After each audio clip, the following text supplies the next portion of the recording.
Hello and good evening, CSI135 Section 400 students for the fall 2013 semester at Anne Arundel Community College. This tutorial video will be your solution set for lab number 8, which is due tonight, Sunday, October 27th, prior to midnight. As you can see on the right-hand side of the screen, I've got numbers 1 through 14, and these were your lab questions this evening, and let's work through each one at a time. So the first one, what system file keeps a record of all system messages, and what is the decimal value of the permissions on that file? So from the reading, we know that the var log file system is where a number of files are kept that keep track of messages that happened on the system, and the var log messages file is the file that keeps track of all the messages. And you'll notice that the permissions are 600. And the owner is root, and the group that is assigned to the file is root. So again, the file on the system file that keeps a record of all system messages is var log messages, and the permissions are 600. Number 2, what utility can be run to display your UID and GID information? I have a typo there. It says UID, but it means your UID and GID, and that's simply ID. And we've seen this command before. You can see my UID as the student user CSI135-400 is 4032, and my GID is 200. Another way that I could have captured this information is I could have catted the Etsy password file, and then I could have grepped for CSI135-400, and I could have taken a look here at the third field, and remember there are 7 fields in the password file separated by colons. The third field is the user ID field, and the fourth field is the group ID field. And we're going to take a look at where these group IDs are stored here in a little bit.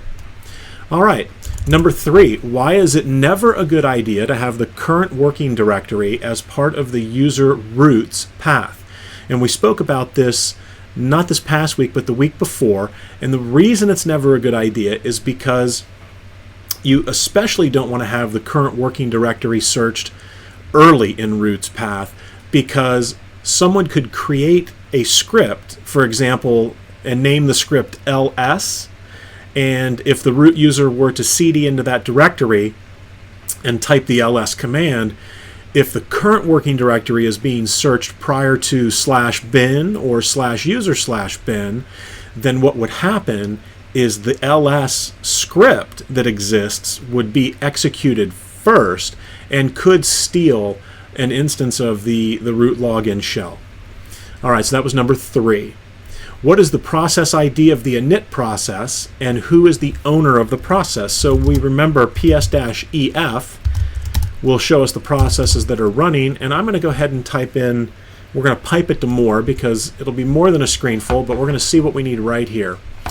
So PID is the process ID. The PPID is the parent process ID. So here is the init process. It's the very first process listed, and you can see that the process ID is 1. And what's important to take note of here is that the parent process ID for all of these processes, and this is a substantial amount of processes here, is 1. So if you were to kill the init process, all of these processes that depend upon it for the parent ID would then fail. And in addition, all of these process IDs, if they were the parent process IDs, such as the kthread process 19, then this process would also die. So it's sort of like a house of cards. You do not want to kill the init process. It's a very, very bad idea. The system would actually hang if you were to wipe that out. You would run into some serious issues. Okay, and the process ID is 1, and root is the owner of the process. Number 5, at which run levels does the S00 kill all startup script run? So we know that we can run our find command, and we're going to look for S00 kill all, and we're going to print that out, and I'm going to do 2 greater than dev /dev /null. And again, this command is going to find, starting at the root directory, the very top of the file system hierarchy, the file with the name S00 kill all. It's going to print it to the screen, and remember, the 2 greater than states any error messages, right? Any standard error is going to be redirected to dev null because I'm not interested in seeing any errors. I just want to see what's going on. All right. So from your reading, you had seen that etc rc.d, rc6.d, and then rc0.d is where that script runs. So at which run levels does the S00 kill all startup script run? It runs at run level 0 and run level 6. All right. Is the service tux running on the class system, and what command did you use to determine your answer? So we would use ps-ef, and I'll do a grep-i to make it case insensitive, and we'll look for tux. And sure enough, it is not running. So what's returned here is simply the grep command that we were running, looking for tux. So the answer is no. Tux is not running on the system. Number 7, what two files in the etc directory are related to TCP wrappers? So if I cd into etc and I'll type ls host dot with an asterisk, and you can see host.allow and host.deny. So if I do, we'll recall the previous command and I'll put in -lai. Actually, don't need the A out of habit there. But you can see it's the host.allow and the host.deny. So let's cat host.allow, and then we'll cat host.deny. And it doesn't look like these two files are being used on this system. But what happens is the host.allow and the host.deny file can be used to filter out incoming connections. And it could be SSH connections. It could be telnet connections. So unfortunately, the files on the class system aren't being used. Let me connect to my web server, and hopefully the web server is up and running here. I think I may have turned it off earlier in the week, and it doesn't look like it's running. All right, so it's not up and running. So I could have given you an example of a host.allow and a host.deny file. But anyway, those are the two files related to TCP wrappers. In what order does the system Vader search or resolve host addresses? And so from last week, we know that if you go into the etc directory and I cat the nsswitch.conf, the question again is, in what order does the Vader system search or resolve host addresses? It'll first look at files, and then it'll use DNS. And by files, that means it'll look at the etc hosts file to try to find the name of the system here, and if it can't find it, it'll then use DNS. And remember, it's the etc nsswitch.conf file that dictates how the order will be executed in terms of name resolution. And the same thing with passwords, right? You can see here files, it's just looking for etc password. Okay, so that was number 8. Number 9, what is the group ID for users in the guest group? If I cat out etc groups, etc group, right? So here's the file etc group, and you can see that there are a number of groups that are listed out here. And so we're looking for guest, an easy way. You can see guest is down here toward the bottom, but a more complete and thorough way to do this would have been to go ahead and grep, and I'll do -i on guest. And as you can see, the group ID is 103.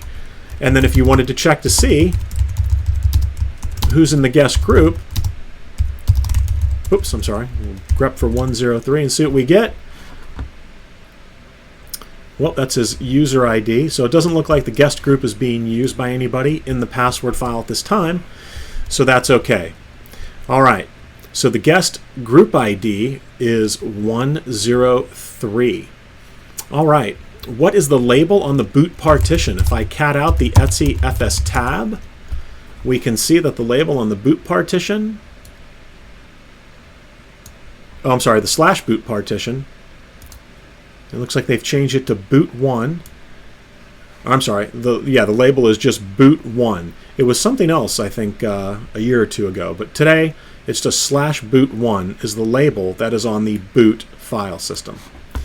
Okay, what are the file permissions on the etc motd file? So if I see, so we'll cd to etc, do an ls-li on motd.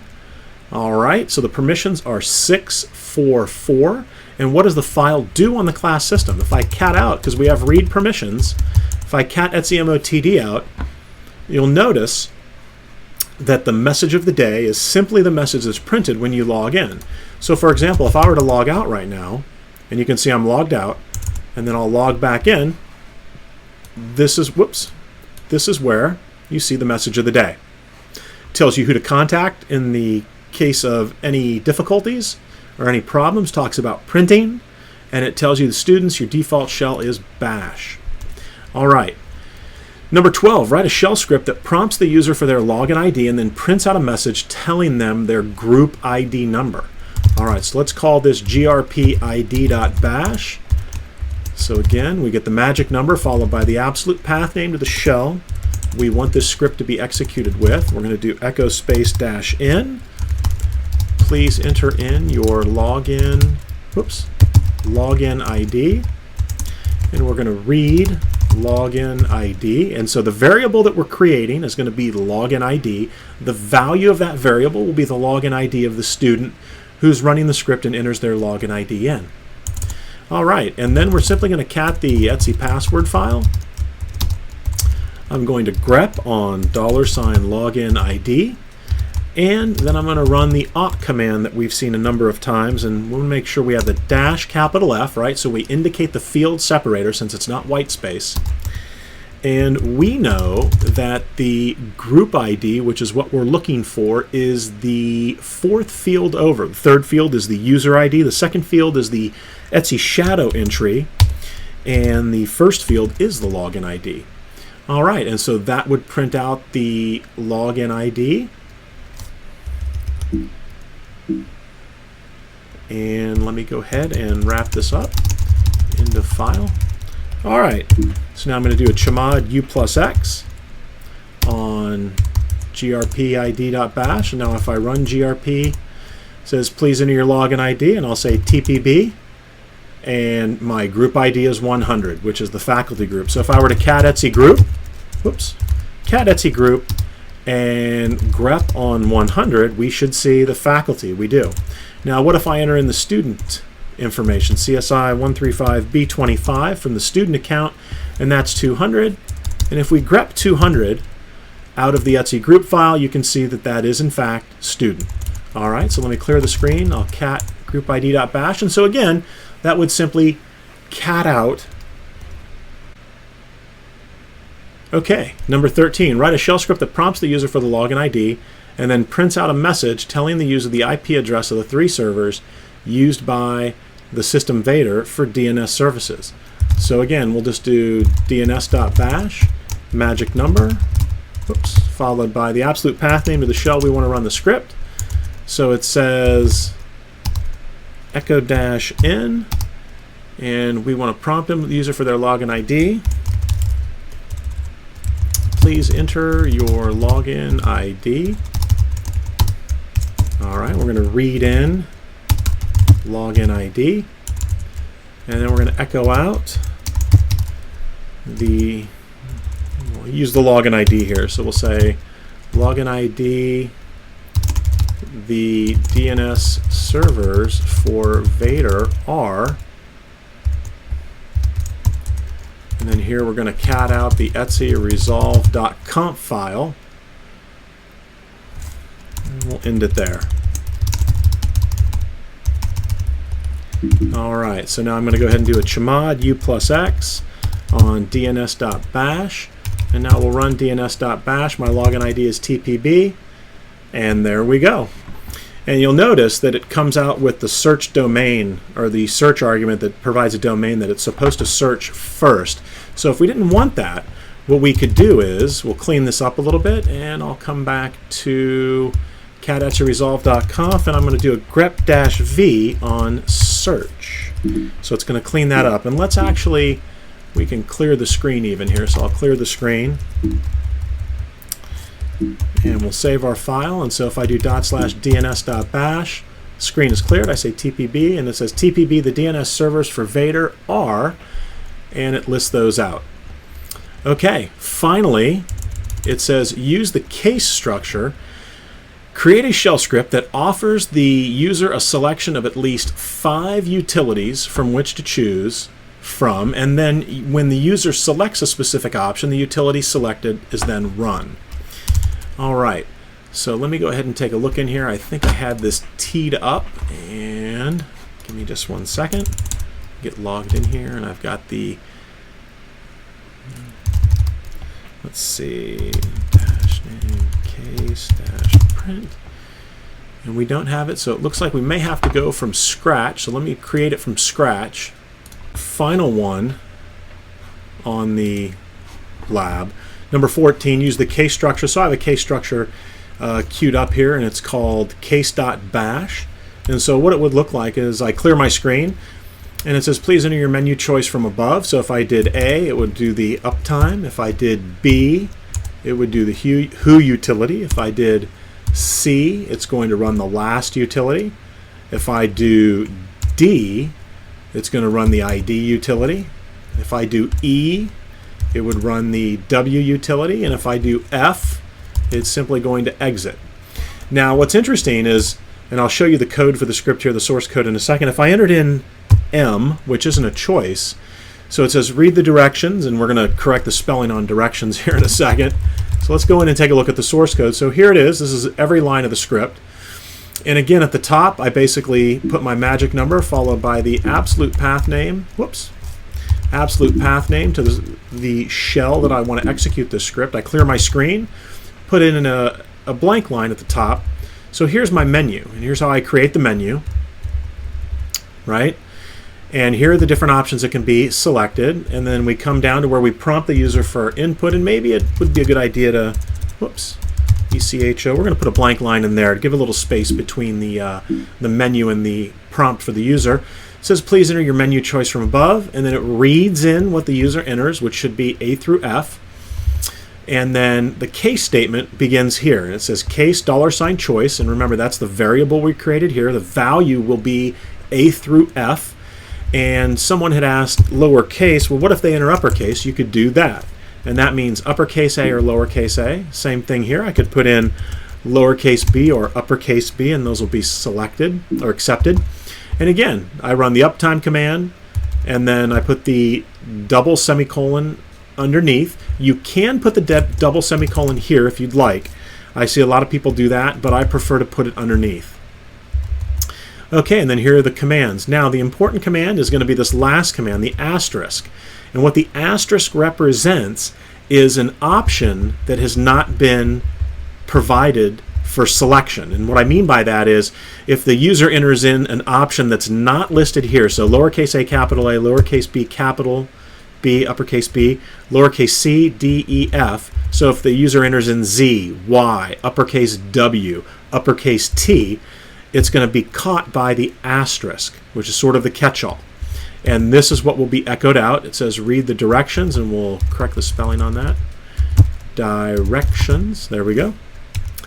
That is not a valid choice. All right, so let's save this and let's run it again. So if I do /case.bash, okay, and I'm going to run the W utility. So I'm going to do uppercase E, right? You'll notice that it says read the directions. That is not a valid choice because we didn't make uppercase E a valid choice, as you can see over here. It's just lowercase e. So let's try the who, and I'll use the capital B. /case.bash, capital B, and you can see that it does work. If I did it again with a lowercase b, it works. Okay, so that is the final problem from the lab for this week, due tonight at midnight, and I will see all of you this coming Wednesday, October 30th at 6 o'clock. Enjoy the rest of your weekend, and see you guys soon.